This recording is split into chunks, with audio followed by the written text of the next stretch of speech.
Bonsoir à tous et bienvenue dans ce journal de ce mercredi 3 février 2021. Mesdames et messieurs, merci de nous avoir choisis pour vous informer. Mais avant toute chose, place au sommaire.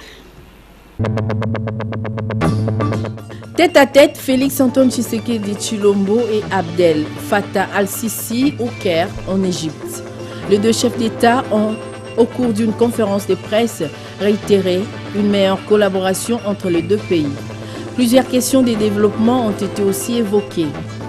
Élection et installation des membres du bureau définitif de l'Assemblée nationale. Au cours de la plénière élective de ces jours, Mbosso Koudiakwanga a remplacé Janine Mabunda déchu.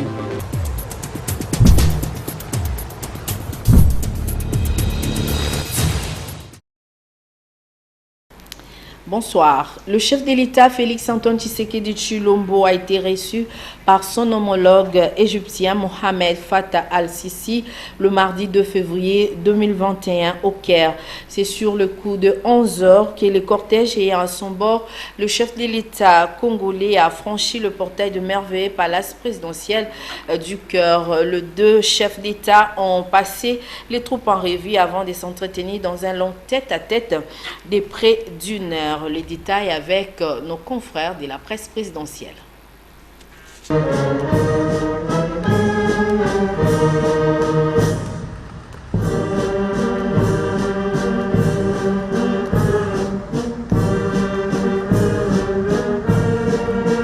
Après le passage des troupes en revue, les deux chefs d'État africains ont eu un tête-à-tête de plus d'une heure.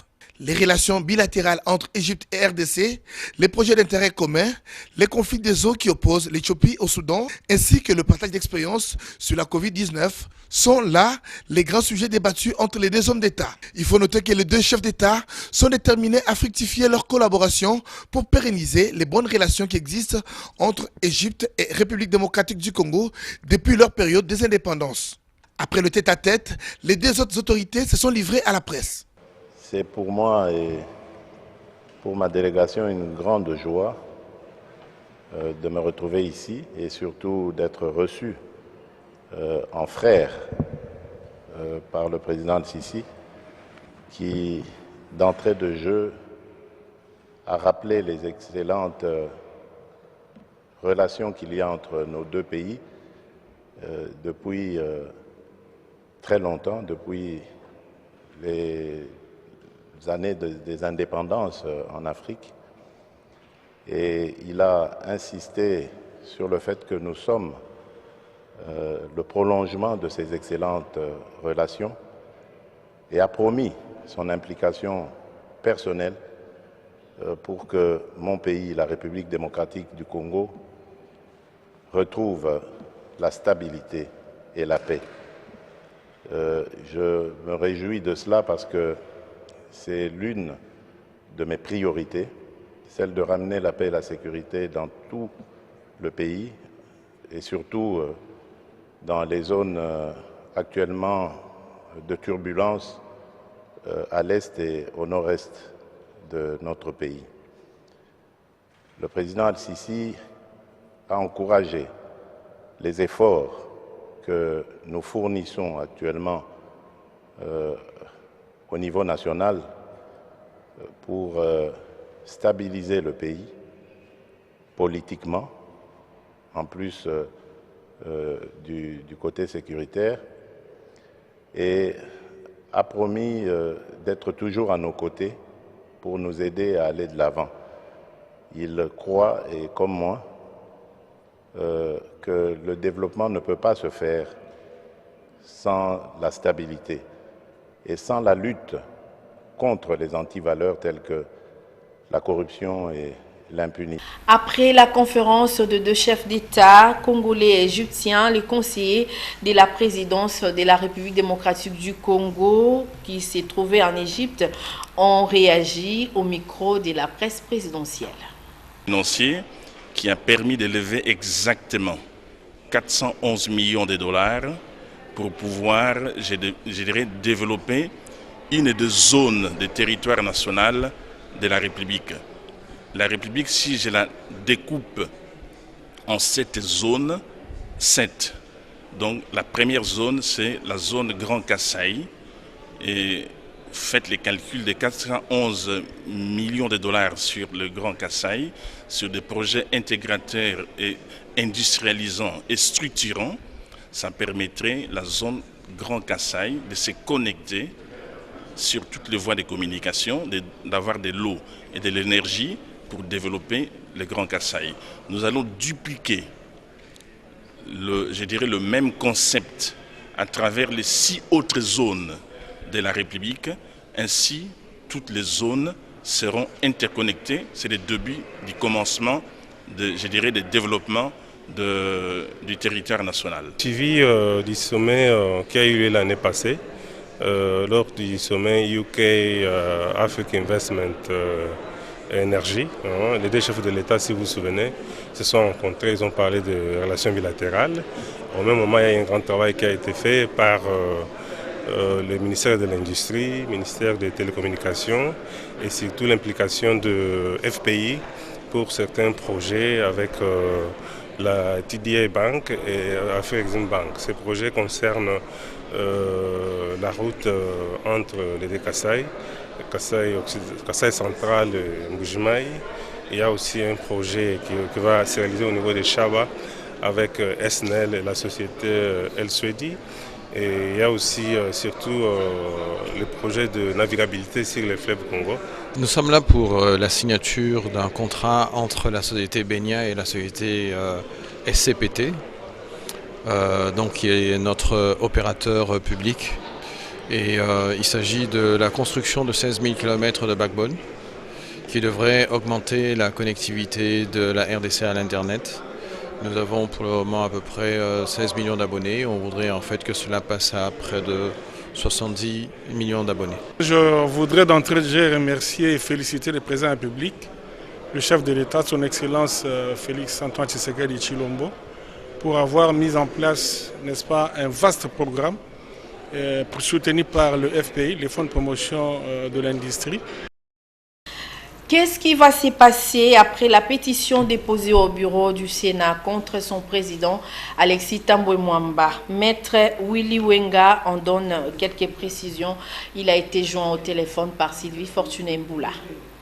Et lorsque le président du Sénat a eu à convoquer la session extraordinaire au fin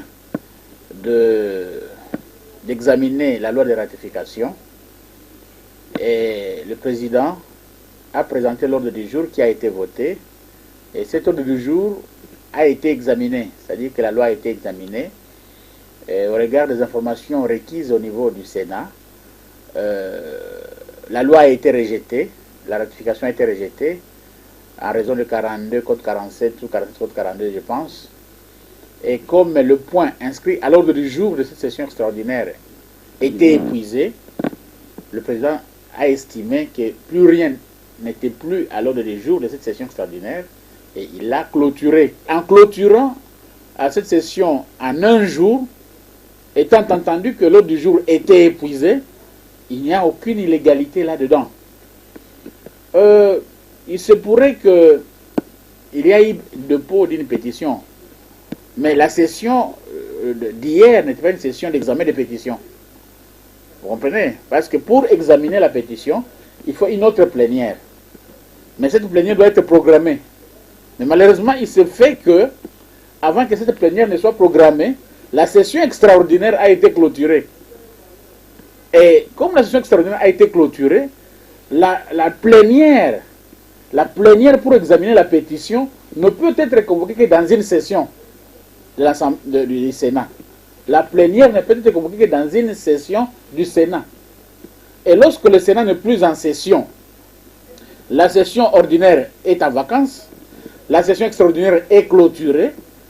En principe, le pétitionnaire, le secrétaire général qui est en droit effectivement de convoquer une plénière au fin de la désignation du doyen d'âge ainsi que de ces deux Benjamin pour examiner la pétition, devra attendre la session. Parce que le secrétaire général n'est pas en droit de convoquer une nouvelle session. Parce que pour convoquer une plénière, il faut convoquer une nouvelle session. Or, le secrétaire général n'a pas pouvoir pouvoir de convoquer une session. Et lorsqu'il convoque une plénière, il convoque cette plénière en dehors de la session. Donc cette plénière ne peut pas se tenir sur le plan de droit. Si certains sénateurs répondaient à cet appel ou à cette convocation, moi je vous dis, ça sera plus politique que juridique. Dans un autre chapitre, une messe d'action de grâce a été en la mémoire des leaders maximaux de l'Union pour la démocratie et le progrès social, Etienne Tshisekedi Ouamulumba à Kolosi dans la province de Lualaba. Une occasion de rappeler les valeurs de non-violence, démocratie, état des droits pour le progrès social défendu toujours par cet homme politique congolais. Suivi. Ce lundi 1er février 2020, la classe politique du Congo-Kinshasa se souvient d'Etienne Tshisekedi Ouamulumba, décédé à Bruxelles à l'âge de 84 ans. Le vice-gouverneur et gouverneur intérimaire du Lualaba n'a pas accepté de déroger à la règle. En collaboration avec la fédération de l'UDPS Kolosi, elle a organisé une messe d'action de grâce à la cathédrale Sainte-Barbe et Saint-Éloi. L'officiant du jour a martelé sur l'esprit de sacrifice qui a caractérisé l'illustre disparu, ce qui lui a valu la notoriété dans le pays et ailleurs.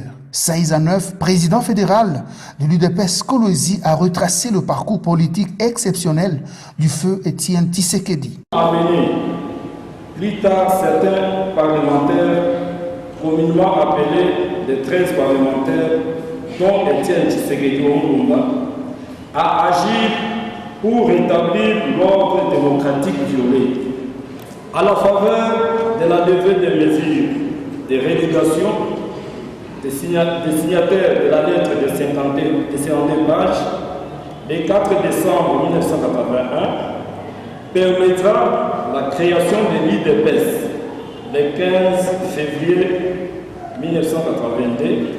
L'autorité provinciale a parlé d'un jour commémorant une légende dont le dépositaire idéologique aujourd'hui n'est autre que son fils biologique, le président de la République Félix Tshisekedi Tshilombo. Il a continué à se battre pour ses compatriotes jusqu'au moment où il n'avait presque plus de force pour se déplacer aisément, car convaincu qu'un guerrier n'enterrait plus que si sa dernière goutte de sang abrève le sang du champ de bataille.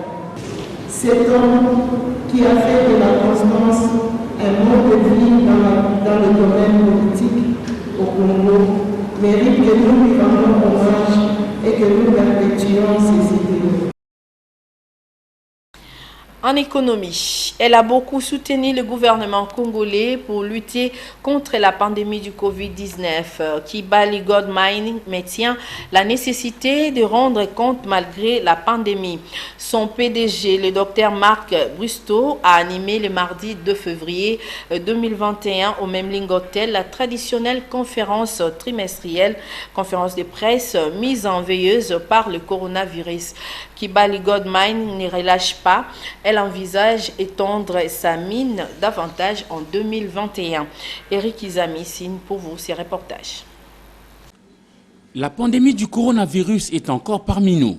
La disposition de la salle les démontre en images. Malgré cette réalité qui soumet la planète Terre à rude épreuve, Kibali Gold Mines est revenu à la charge pour rendre compte au grand public.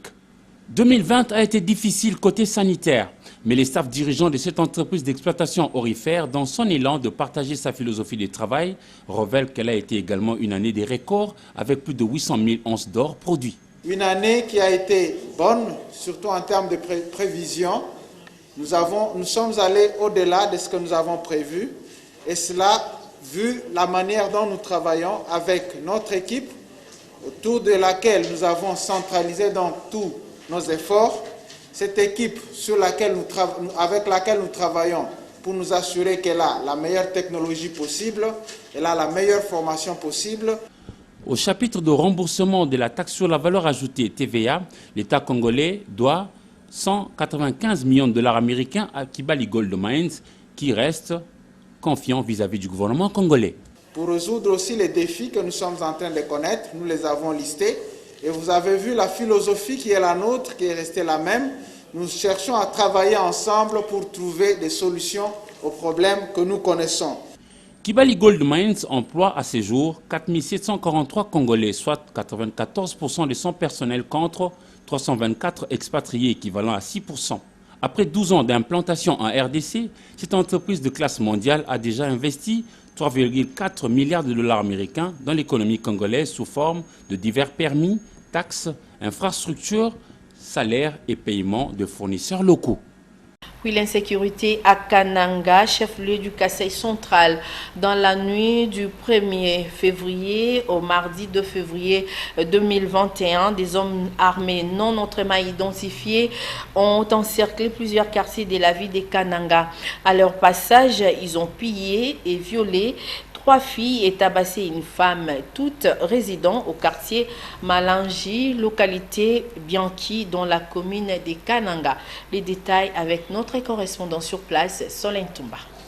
C'est vers 0h du matin que ce malfrat ont débuté leur sale besogne. La première maison à être visitée est celle d'un opérateur économique, M. Serge, en face de la résidence du fait Mukenge Chabantou, premier gouverneur de l'ex-Kasaï occidental. Ici, M. Serge a reçu à s'échapper laissant sa femme dans la maison qui a été copieusement tabassée par ces hommes bien armés qui s'étaient introduits dans la maison en trouant la clôture avec des barres de fer. Dans cette maison, ils ont non seulement tabassé la femme, mais reçu à emporter une importante somme d'argent dont le montant n'a pas été révélé. Après avoir fait usage de coups de balle pour effrayer la population, mais ils ont été contraints par un policier qui faisait la garde dans la résidence d'en face, ainsi que par des cris de la population.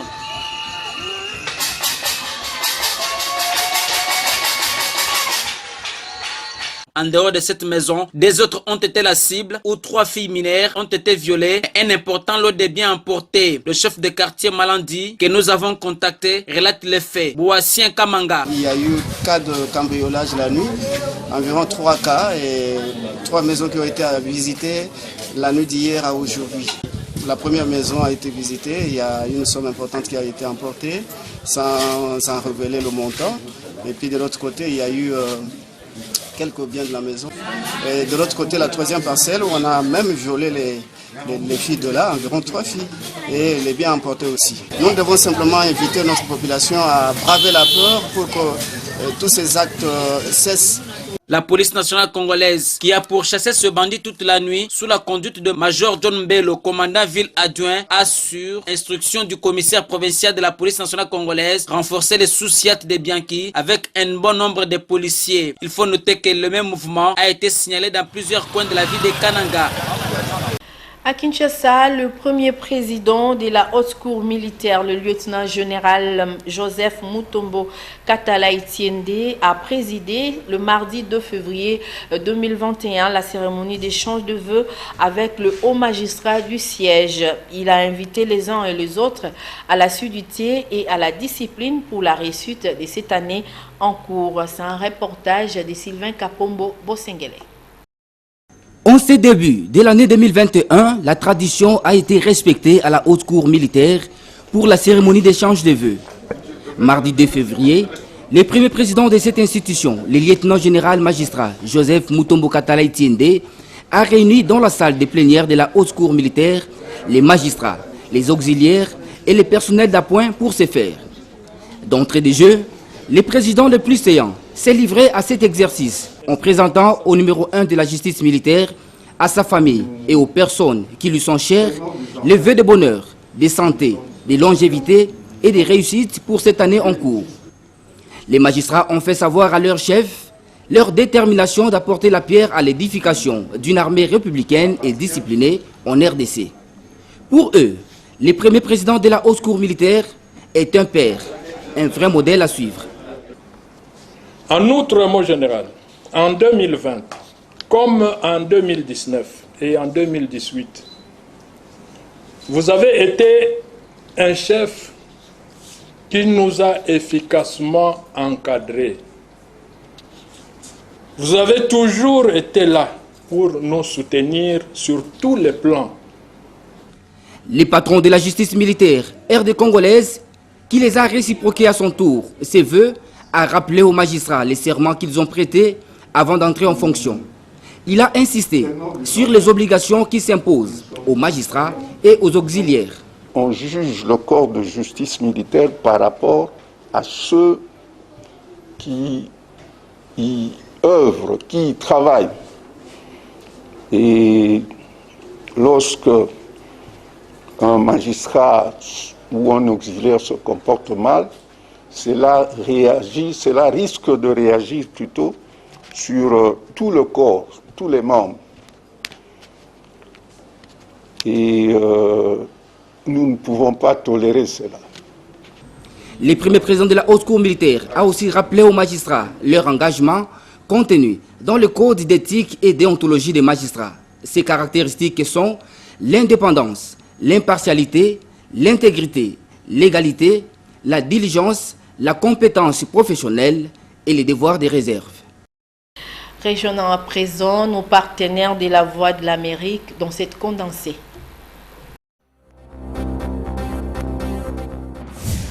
Likitalia kafukafulelo na Conseil ya sécurité ya Nations Unies simana bokoisami ya bokonzi lobiloleki na Birmanie.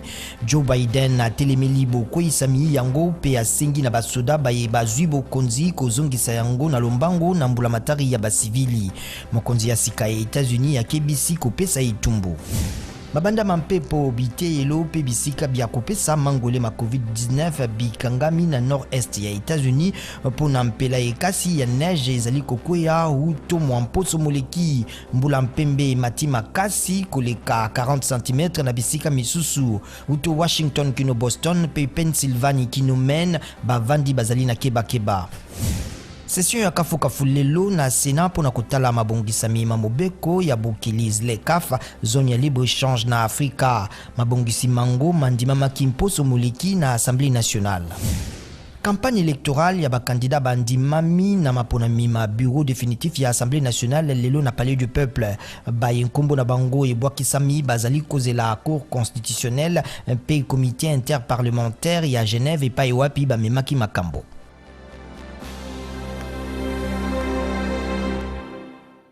Complétons à présent ce journal avec les journaux parus ce mercredi 3 février 2021 dans une sélection et un commentaire des Polydor Patrick Ngaziami.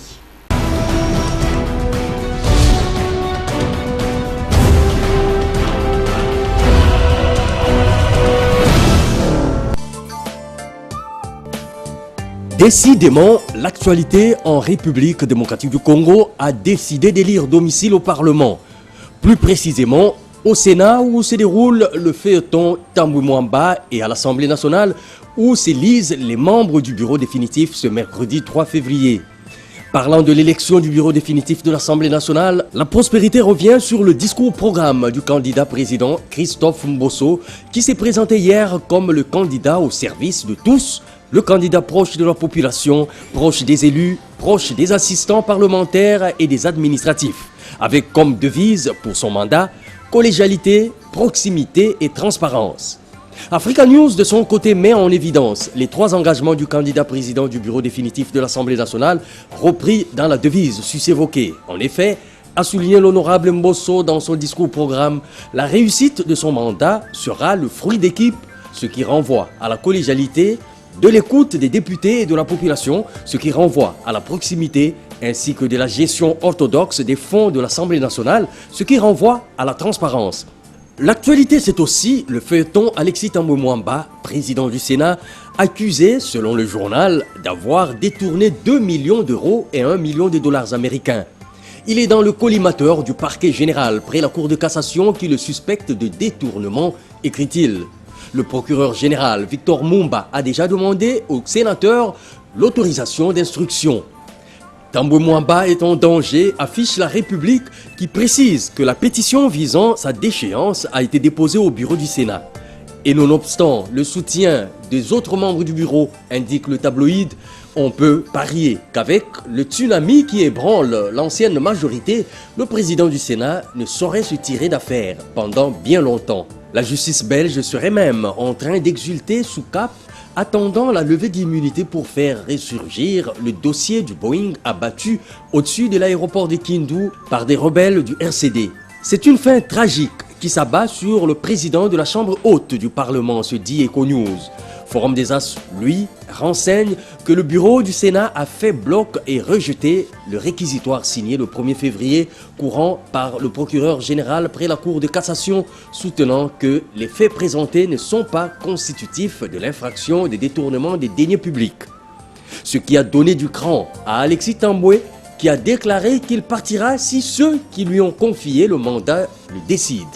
Entre-temps, rapporte le libre débat, le président du Sénat donne les preuves de son innocence, c'est-à-dire les notes de dépôt et de retrait des 2 millions d'euros et 1 million de dollars américains, ainsi que les raisons ayant justifié la procédure dont il a usé. Conclusion, avec l'avenir, l'argent se trouve bel et bien au Sénat. Enfin, l'agence congolaise de presse évoque le séjour du président de la République au Caire en Égypte, où il s'est entretenu hier mardi avec son homologue égyptien, le président Abdel Fattah al-Sisi, sur plusieurs sujets relatifs au projet de développement entre leurs deux pays. Bonsoir.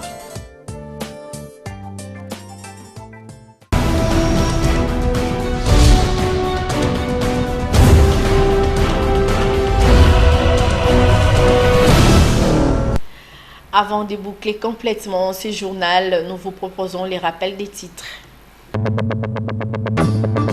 Tête à tête, Félix-Antoine Tshisekedi Tshilombo et Abdel Fattah al-Sisi au Caire, en Égypte. Les deux chefs d'État ont, au cours d'une conférence de presse, réitéré une meilleure collaboration entre les deux pays. Plusieurs questions de développement ont été aussi évoquées. Élection et installation des membres du bureau définitif de l'Assemblée nationale. Au cours de la plénière élective de ces jours, Mbosso Koudiakwanga a remplacé Janine Mabunda déchu.